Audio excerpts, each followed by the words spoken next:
माँ जी, हमारा तो आज का दिन ही खराब है। पहले मालिक ने अपना घर अर्जेंट में बेचकर हमें बेघर कर दिया और उसके बाद इतनी मुश्किल से एक बस मिली थी, वो भी खराब हो गई। अब अगली बस कल सुबह ही आएगी। हम इतना लंबा रास्ता कैसे तय करेंगे? बहू, लगता है भगवान हमारी परीक्षा ले रहा है। मैं तो कहती हूँ आसपास बसेरा कर लेते हैं। पर माँ जी, हम यहाँ नहीं बैठ सकते। कविता, तुम मेरे साथ ये छाता लेकर चलो, हम आसपास में रहने की कोई जगह देखते हैं। बहू, माफ करना, मेरी वजह से हम सबको आज यहाँ भटकना पड़ रहा है। काश कि मैंने किसी से मदद मांग ली होती, पर हमारी मदद कौन करता?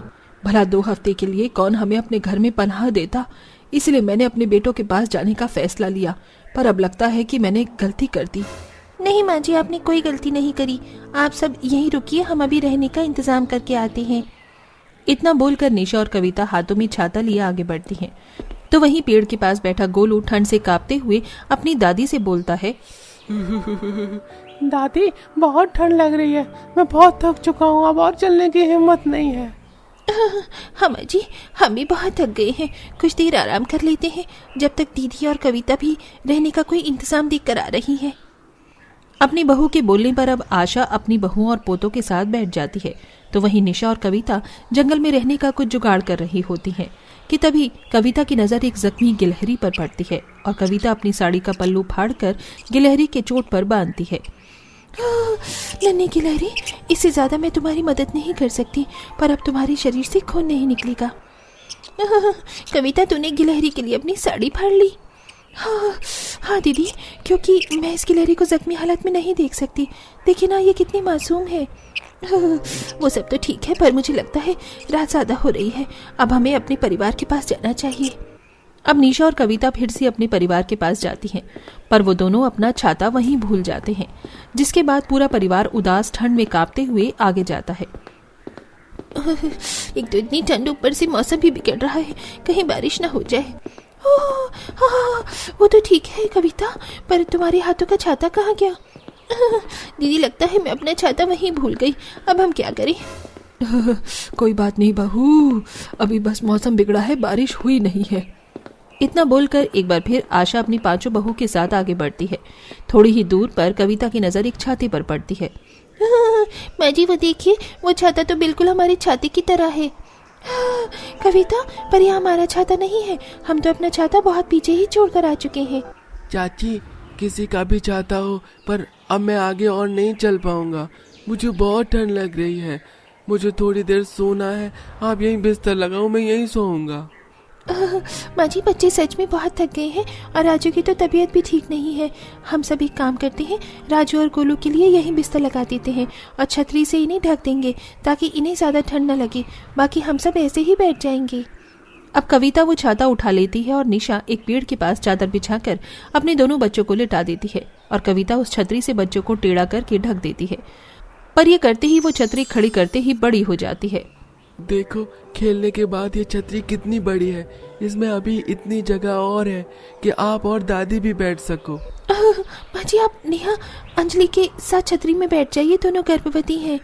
निशा के कहने पर आशा दोनों को लेकर छाते में बैठ जाती है और वो छतरी और बड़ी हो जाती है, जिसके बाद नेहा, आरती और बाकी सबको भी अपने पास बैठा लेती है और उन दोनों के बैठते ही वो छतरी और बड़ी हो जाती है। ये देख निशा अपनी सास से बोलती है, माँ जी, ये मेरी आंखें क्या देख रही हैं? जैसे जैसे इसके नीचे हम बैठते जा रही हैं, ये छतरी बड़ी होती जा रही है। बहू, मुझे लगता है ये जादुई छतरी है, तो इसके नीचे बैठ, यहाँ बिल्कुल ठंड नहीं लग रही।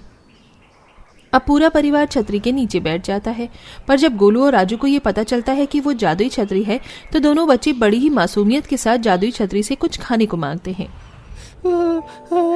जादुई छतरी, अगर तुम सच में जादुई हो तो हमें कुछ खाने को दो, मैं बीमार हूँ। बच्चों के इतना बोलते ही छाता अपनी जगह पर गोल गोल घूमने लगता है और उसके अंदर से एक तेज पीली रोशनी निकलती है और उनके सामने तरह तरह के पकवान आ जाते हैं और जादुई छाता बोल पड़ता है। सही बोला बच्चे तुमने, मैं एक जादुई छाता हूँ। मैं तुम सबकी 10 इच्छाएं पूरी कर सकता हूँ। एक इच्छा तो मांग ली तुमने, बाकी की 9 बची है। बोलो बोलो, क्या चाहिए? अरे वाह, तो जादू छाता, मुझे एक नया स्वेटर चाहिए और मुझे अपने पूरे परिवार के लिए एक कंबल। राजू और गोलू के इतना बोलते ही एक बार फिर छाता गोल गोल घूमता है और उसमें से तेज पीली रोशनी निकलती है और रोशनी के बंद होते ही उनके सामने स्वेटर और कंबल आ जाता है। पीने के लिए पानी भी दे दो जादुई छाता, हमारा पानी खत्म हो गया है। और हाँ, मेरे लिए कुछ दवाई भी दे दो। और मेरा मन इस सर्दी में कुछ गर्म पीने का कर रहा है, जैसे चाय। हाँ, चाय भी दे दो, हम सबके लिए ही। इस तरह से छाता सबकी इच्छा के अनुसार उनका सामान ला देता है और सब लोग खाना खाते हैं और चाय पीते हैं और बाद में सारे बर्तन गायब हो जाते हैं। तो आशा कहती है, बेटा अब खाना खा लिया, कंबल ओढ़कर सो जाओ और हमें जादुई छाते का गलत फायदा नहीं उठाना है। अगर किसी ने हमें जादुई छाता के साथ देख लिया तो हमारे और इस छाते के लिए खतरनाक हो सकता है। पता नहीं ये जादुई छाता किसका है, पर अब हमें इसे बहुत संभाल के रखना होगा। माँ जी, कहीं ऐसा तो नहीं हमने जिस गिलहरी की रक्षा करी थी, ये जादुई छतरी उस गिलहरी ने हमारी मदद के लिए हमें दी हो? कुछ भी हो सकता है बहू, इसलिए अभी हमें इस छाते के नीचे ही रात गुजारनी होगी। पर माँ जी, ये जंगल है, यहाँ हमारी जान को खतरा है और ये जादुई छतरी है, तो क्यों ना हम इस छतरी से स्लीपिंग बैग मांग ले ताकि कोई जंगली जानवर हमें नुकसान न पहुँचा सके। दीदी बिल्कुल सही कह रही है, जादुई छाता हम सबके लिए स्लीपिंग बैग चाहिए जिससे हम रात गुजार सकें। दीदी बिल्कुल सही कह रही है, जादुई छाता हमें स्लीपिंग बैग चाहिए। जादुई छाता एक बार फिर घूमता है और सबको स्लीपिंग बैग दे देता है। इतने में गोलू बोलता है जादुई छाते से, जादुई छाता तुम मुझे ठीक कर दो, मैं बीमार हूँ और मेरे लिए चॉकलेट भी ले आओ। जादुई छाते से एक बार फिर रोशनी निकलती है जो सीधा गोलू पर जाती है और वो ठीक हो जाता है और साथ में उसके लिए चॉकलेट भी आ जाती है, जिसे खाकर अब सब सोने चले जाते हैं। सुबह सब उठते हैं और सब आगे बढ़ते हैं। माँ जी, मेरे पास एक आइडिया है। ये जादुई छाता है हमारी 10 इच्छाएं पूरी कर रहा है। 9 तो हो गई, अब बची है, तो क्यों ना हम इतना चलने से अच्छा इस छाते से ही बोले कि ये हमें हमारे पति के पास छोड़ दे। क्या पता ये मुमकिन हो। हाँ बहू, तू सही कह रही है, मैंने तो ये सोचा ही नहीं। और वैसे भी ये जादुई छाता है, अगर किसी को पता चल गया कि हमारे पास जादुई छाता है तो हमारे ऊपर मुसीबत आ सकती है। हाँ, ये हो सकता है। आप सब मुझे खोल लो और मेरे अंदर बैठकर सब डंडा पकड़ लो और जिसके पास जाना है बोलो, मैं आपको आपकी मंजिल तक पहुंचा दूंगा। अब पूरा परिवार उस छाते के डंडे को पकड़कर बैठ जाता है और एक साथ छाते से बोलता है, हे जादुई छाता, हम चाहते हैं कि हम शहर अपने पति शंकर, रवि, सूरज, सोनू, राजेश के पास पहुंच जाएं। हो सके तो हमें उनके पास छोड़ दो। इतना बोलते ही जादुई छाता जोर जोर से हिलने लगता है और एक तेज पीली रोशनी जमीन से आसमान तक फैलती है और कुछ ही देर में पूरा परिवार शंकर, रवि और सूरज के घर में जा पहुंचता है। और आशा के बेटे आधी रात को इस कपकपाती ठंड में अपने परिवार को अपने सामने एक छाते में बैठा देखकर दंग रह जाते हैं। ये मैं क्या देख रहा हूँ? कहीं मैं कोई सपना तो नहीं देख रहा? माँ, आप सब यहाँ, वो भी इतनी ठंड में, और ये इतना बड़ा छाता किसका है? नहीं बेटा, तू कोई सपना नहीं देख रहा है, ये हकीकत है। और इस छाते के बारे में किसी को मत बताना, ये एक जादुई छाता है जो हमें जंगल में मिला है। आशा के इतना बोलते ही छाता गायब हो जाता है। वाकई जादुई छाता था, इसका मतलब आप सब उस जादुई छाते की मदद से यहाँ आए। पर ऐसा भी क्या हुआ जो आप सबको यहाँ आना पड़ा हमारे पास? हम कुछ दिनों में गांव आने वाले तो थे। हाँ बेटा, मैं जानती हूँ, पर हम जिस घर में रहते थे उसे घर के मकान मालिक ने अर्जेंट में अपना घर बेच दिया और ना चाहते हुए भी हमें उनका घर खाली करना पड़ा। इसके बाद हमने तुम्हारे पास आने का फैसला लिया, क्योंकि तुम्हें आने में अब भी 1 हफ्ते से ज्यादा समय था और इतने समय में हमें कोई भी अपने पास नहीं रख पाता। पर हम जब तुम्हारे पास आने लगे तो बीच रास्ते में बस खराब हो गई। आसपास के गांव में सबके रिश्तेदार थे, वो सब अपने रिश्तेदार के घर चले गए और हम जंगल में भटकने लगे। उसके बाद हमें एक जादुई छाता मिला और इसकी मदद से हम यहाँ तुम्हारे पास आ गए। कोई बात नहीं माँ, अब आप सब लोग आ गए हो तो हम गांव नहीं आएंगे, अब से हम यहीं रहेंगे। माँ, अब आप सब अपने बेटों के पास हैं, अब आप सब आराम कर लीजिए, अब सब ठीक हो जाएगा। इस तरह जादुई छाते की मदद से आशा अपने परिवार के साथ अपने बेटों के पास पहुंच जाती है। उर्मिला अपनी चारों बहू को देखकर अपने 5वें बेटे मोहित से कहती है, अरे जब तेरे चारों भाइयों ने शादी कर ली है तो अब तुझे शादी करने में क्या दिक्कत हो रही है? अरे तेरी भी शादी हो जाएगी तो कम से कम हम दोनों बूढ़े माँ बाप की जिम्मेदारी तो खत्म हो जाएगी। लेकिन माँ, अभी मेरी उम्र ही क्या है? 23 साल का हूँ मैं। कोई लड़की पसंद करोगी वो 21 साल की होगी। अरे छोटे हैं हमें कितने, हमारी शादी की उम्र थोड़ी ना है अभी। कहीं ना छोटे हो, मैं अभी कम उम्र में ही थी, शादी करके आई थी और मैंने भी सबको संभाल लिया था। तुम कोई अनोखे नहीं हो, और वैसे भी वो लड़की जो भी आएगी समझदारी तो होगी। 2 भाई ने अपने पसंद से शादी की है, 2 घर वालों की पसंद करके आए हैं, और एक जो आएगी वो थोड़ी छोटी होगी बस, और क्या। माँ आप ये बोलो ना सीधा कि आप ठान के ही बैठी हो कि मेरी शादी करवानी ही है, चाहे मैं कुछ भी बोलूं, कितना भी बोलूं। अरे देवर जी, क्या ही परेशानी है शादी करने में, आज नहीं तो कल आपको शादी तो करनी पड़ेगी। कहने सुनने के लिए बचा ही क्या है, जब आप सब एक तरफ हो तो मुझे भी उसी तरफ आना पड़ेगा, वरना तो ऐसे चल नहीं पाएगा। मोहित शादी के लिए मान जाता है। कुछ दिनों में मोहित की शादी शीतल नाम की लड़की से हो जाती है। उर्मिला आरती उतारते हुए अपनी बहू से कहती है, चलो अब मेरी 5वीं बहू भी आ गई, अब तुम 5 इस घर को संभालो, मेरी तो सारी जिम्मेदारी खत्म। माँ जी आपकी जिम्मेदारी खत्म हुई है और अब हमारी शुरू।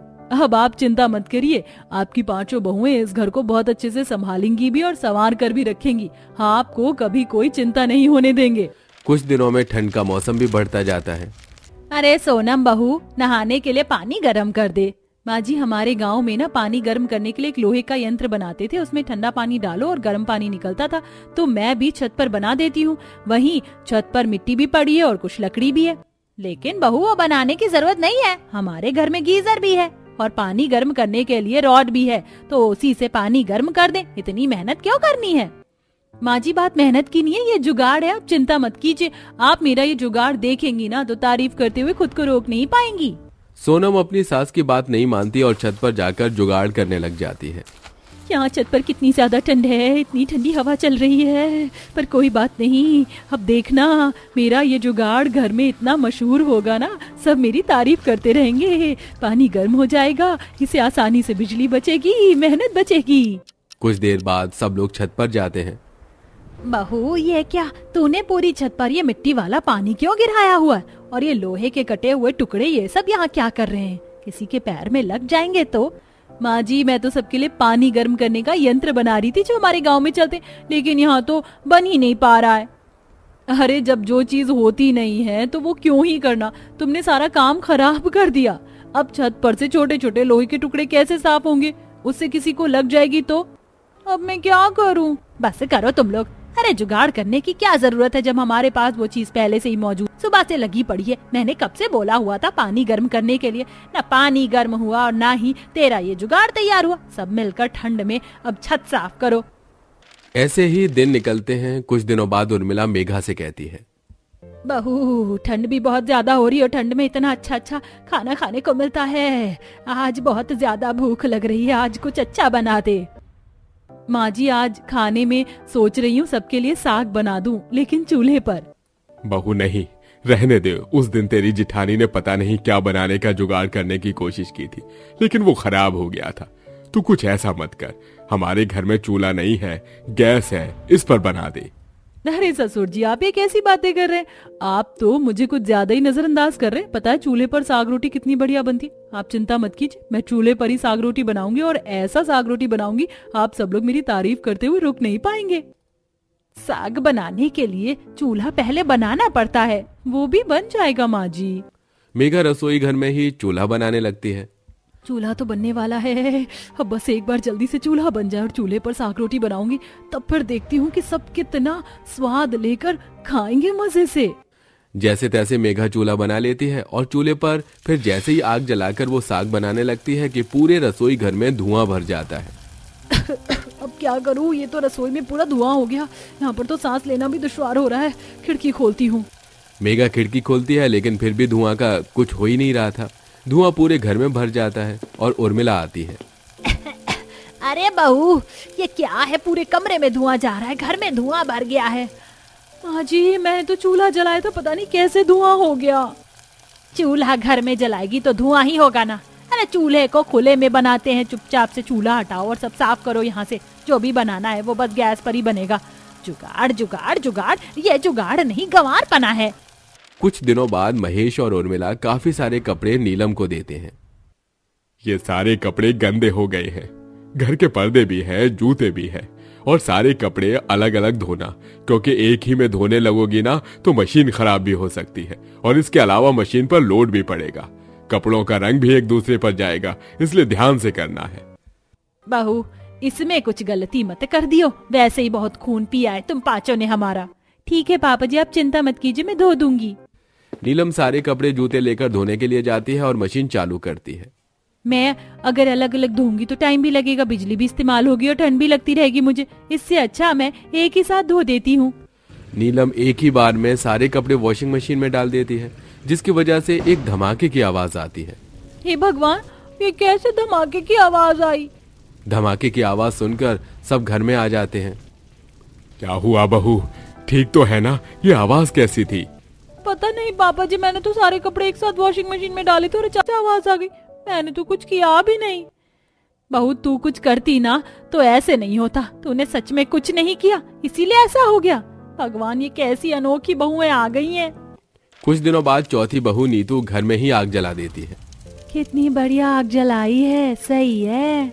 आग की गर्माहट से सब लोग वहां आते हैं। ये तुमने घर में आग क्यों जलाई? मेरी व्हाइट शर्ट रखी थी यहीं पर, काली हो गई है।